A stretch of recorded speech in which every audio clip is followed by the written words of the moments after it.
नसता ते वरचं 16% सगळं उडून टाका, नसता आम्हाला याच्या विरोधात रस्त्यावर उतरावं लागणार आहे.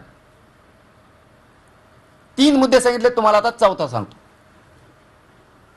सगळे सोयऱ्यांची अंमलबजावणी आमच्या व्याख्याप्रमाणे देतात येत असली तर द्या, कारण त्या सगळ्या सोयऱ्याच्या अंमलबजावणीच्या गुलालाचा वाशीतला अपमान होऊ देऊ नका. जर सगळ्या सोयऱ्याच्या अंमलबजावणीची आमच्याप्रमाणे व्याख्या नाही केली तर वाशीतल्या गुलालाचा अपमान करू नका. विधानसभेला तुमच्यावर गुलाल रुसल, लक्षात ठेवा. हे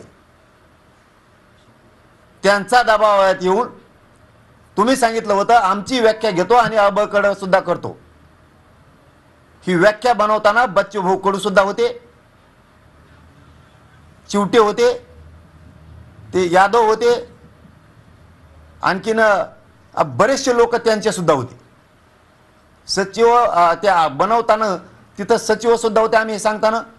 आता याच्या पुढचं सांगतो. काही लोक म्हणतात आमचे 2-3 जण आहेत, बहुतेक तिकडून झाले असते, बहुतेक असं वाटतंय, मी शंका घेत नाही, पण वाटतंय जरांगेंची मागणीत काहीतरी घोळ दिसतोय.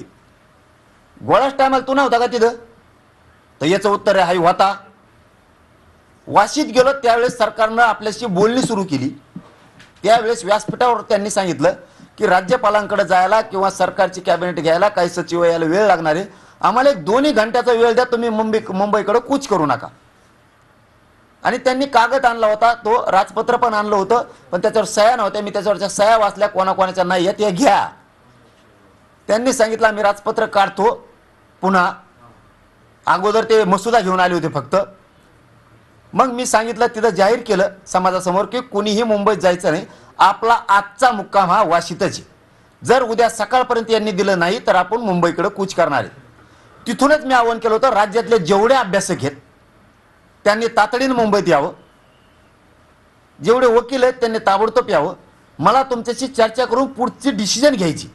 सगळ्या सोयऱ्याची अंमलबजावणी कशी असली पाहिजे, ते कायद्यात टिकन का, त्याची व्याख्या कशी असली पाहिजे, हे मी विचारलं होतं.